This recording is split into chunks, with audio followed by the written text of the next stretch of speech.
Hey, buddy. Little Zeus. Nobody knows my dog. You're new here. This is Zeus. He's an old dog, as you can see about how white he is.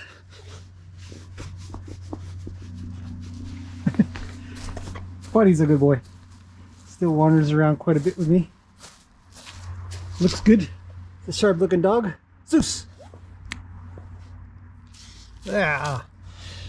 Anyhow, we have a task to do, and the task at hand is to get the horses ready for today's vet visit. Everybody here is going to see the vet. Every one of them. What's happening, little one?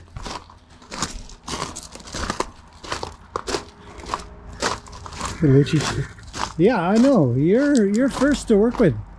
We're gonna work with this guy first. And when I say work, I really mean not really work. There's Lena. And let me explain why. So when the veterinarian comes today, we need teeth done. Teeth are something that's done about once a year. And doing teeth is big work. It's hard work. Some horses can tolerate getting their teeth done without anything, like a tranquilizer or something like that, but almost always my vet will tranquilize. And we usually come into here because there's a lot of times he does power floating.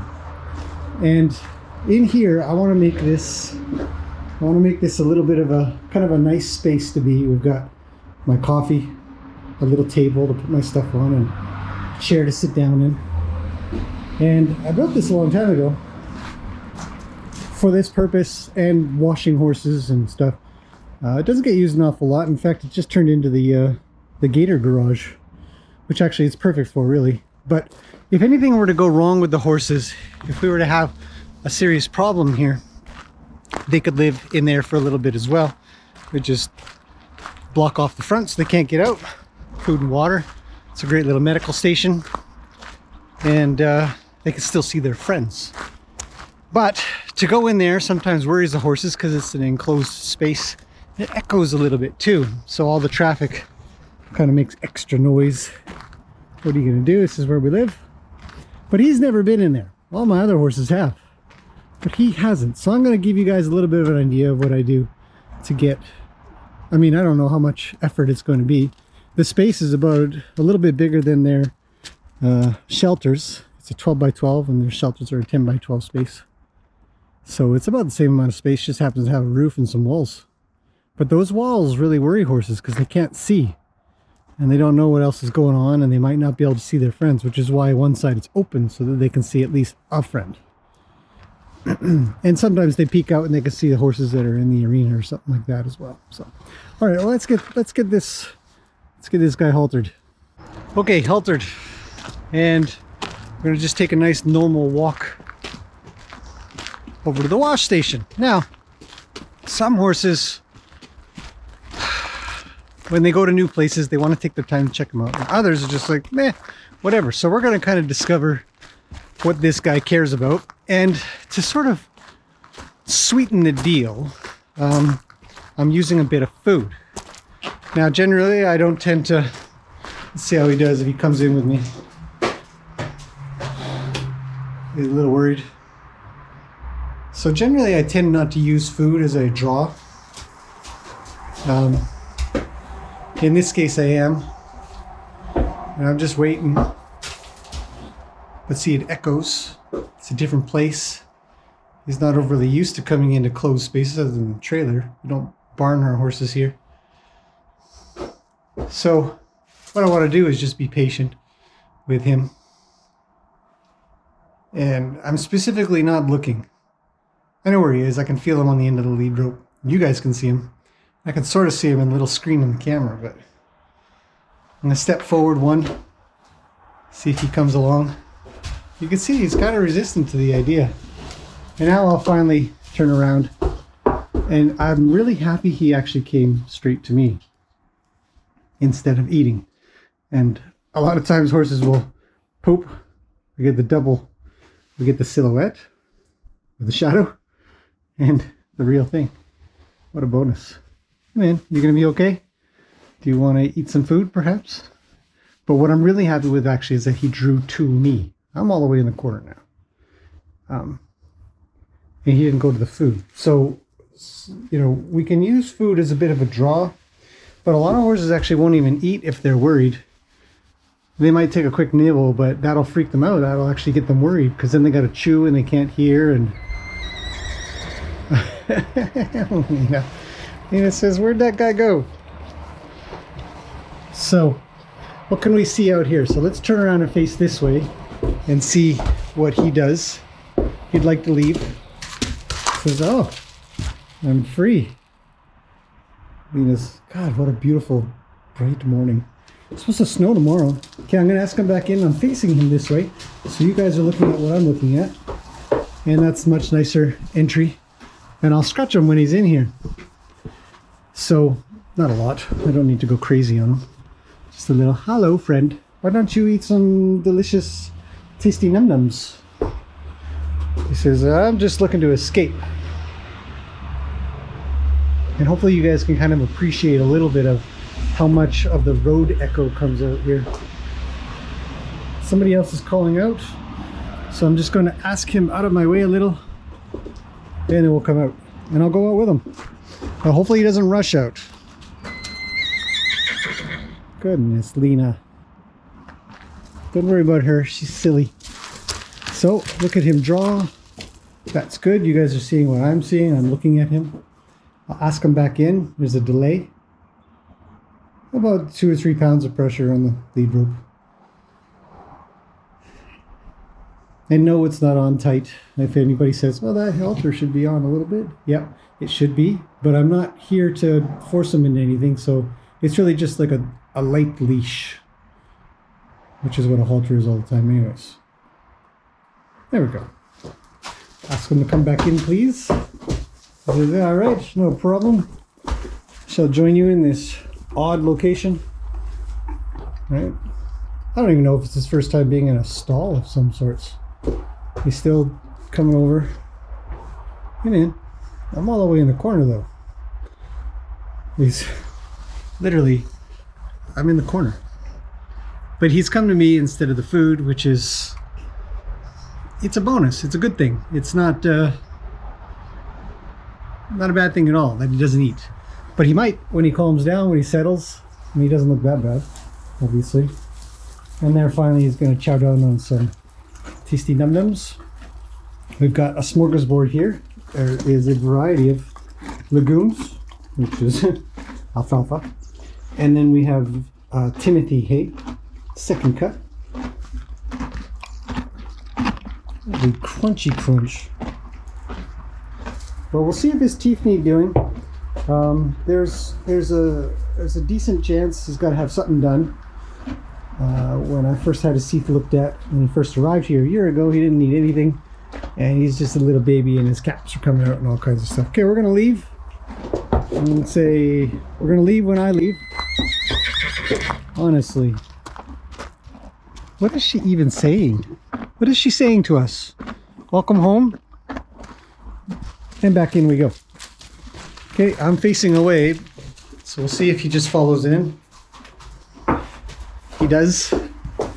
And straight to food. So when a horse kind of, or at least in my opinion, when a horse goes away, they God, I'm really careful with you, and they come straight to food, you can take a lot of confidence from that. You know, he's sort of listening around and stuff. It'd be cool if you looked out the window. There's nothing out there. It's kind of, you know, the neighbor's yard over there. But I knew I wanted a window in here. It'll help break up a little bit of the echo that does exist, along with the openings at the top and the front, obviously, but the echo back and forth on these walls. But having a window here can help out with that. Lets it be a little bit more breezy if we were here in the winter time, or the summertime, not the winter time. Allows a little more pass through. Okay, so I'm going to go through him this time. I'm just going to come through. Say thanks, buddy. Let's go out this way. Come with me, please. Let's see if Lena calls out. Shouldn't call out this time. What the? You're awfully close. Good. And now we're going to go back in. And I'm not going to face him. I'm just going to walk in like it's everybody's house. And we're in. So that's kind of how I would acclimate a horse to a place. And now I can just sit down and enjoy my coffee. And hopefully he won't leave. What do you want? There. Look like you're struggling with that bit. There you go. Don't step on your rope, okay? It'll be really embarrassing and all the girls will laugh at you. So I'm just gonna kind of sit back a little bit now. I get to take it easy. Hey, get off of me. Go eat. Go on. I don't even know if he knows what I'm doing. So what are you doing down there, man? See, he's quiet now. With any luck, he'll just go eat. There we go. So that's sort of the procedure I might take. Find myself relaxed. Now we just wait for him to just chill out, because you can see he's still kind of thinking, still wondering. And the other thing is, when a horse is sort of jacked up and they've got their adrenaline going, coming into a place that's new, then you actually have to use a little bit more tranquilizer for the job. Lena's still calling out. And when you have to use more tranquilizer for the job, it can be a little bit harder on the horse. Where are you going? Come back. Go eat. Don't come over to me. Back up. There. It can be a little harder on the horse to use more tranquilizer. We have to be very cautious of that. It's a very measured amount based on what they weigh, but also if they're all jacked up with... Stop it. Go away. Go do something else. Anything other than hanging around with me. Don't go that way, actually. I changed my mind. Not anything else. Anything else in here. Yeah, there you go. And I'll just be a little more quiet. But when that adrenaline's going, it offsets the tranquilizer really well, it seems.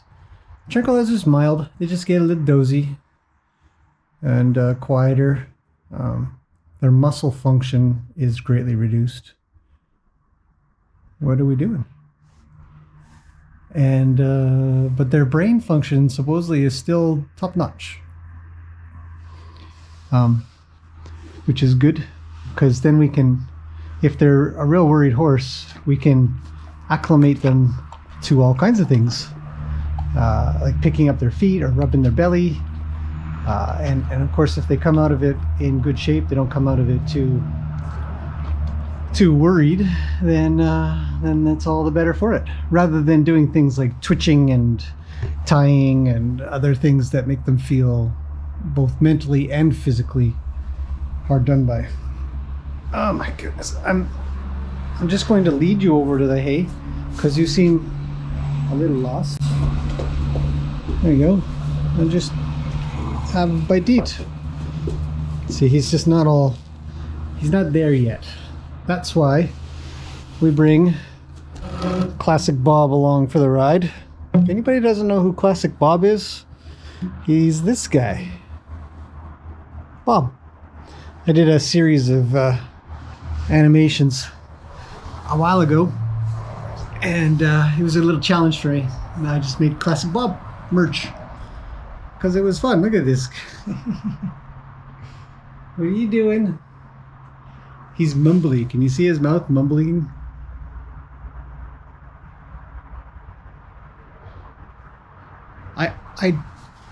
I think a lot about what horses are thinking. Like his eyes are pretty quiet. He almost looks a little dozy. you see. And he's just listening.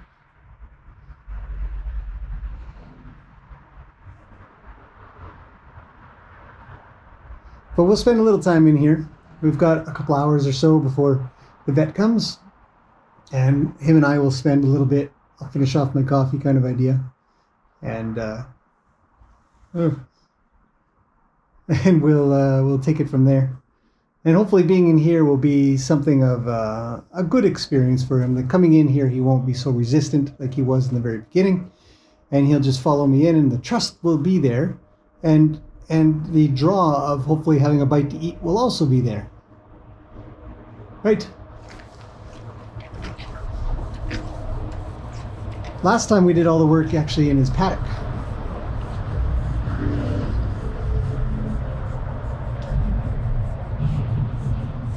And so everything was done up in the top paddock, and we didn't need electricity at all, like for the power float.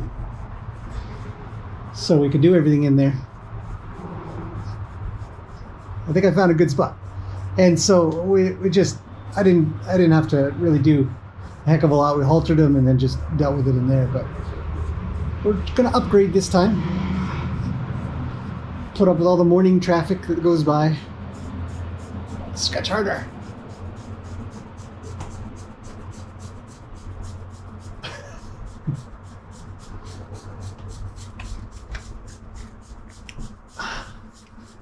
There you go. Go eat or something. Why are you guys hanging around with me so much? Anyhow, that's about it. Hopefully that's been kind of interesting. Interesting. And I'll let you guys know how it goes. We'll do a special on teeth. If you try to chew on me, you're going to get in big trouble, man. Big trouble. Yeah. Everybody on the interweb will give you a bad name. Like, don't touch that guy. He nibbles on people's hair and stuff.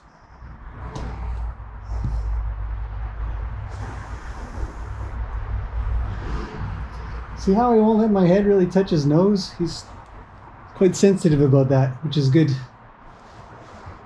Go eat. Go eat something. Not my coffee. Definitely not my coffee. He does need a light. If I look at his mouth, that's another thing that I'm going to work on. I guess I should mention that. I'm going to work on touching his mouth. But you can see he's just got these little baby teeth. I don't know if you're going to be able to see this. I'd have to put the camera down to get this accurate, but he's just got little baby teeth still. Don't you? You're in your little baby teeth. Show off your baby teeth. Cheese. Actually look pretty good. I don't think he's really going to need anything. Doesn't that look funny? Thanks, buddy. That was really nice of you. Is that cool? So, that's it for now. Hopefully that has been mildly informative. And if you guys have other ideas that you'd like to do, hey, feel free to share. This is just one way out of probably a million. Just hang around. Yeah, go eat. Finally. Okay, we'll finish on that. And I'll see you guys in the next one.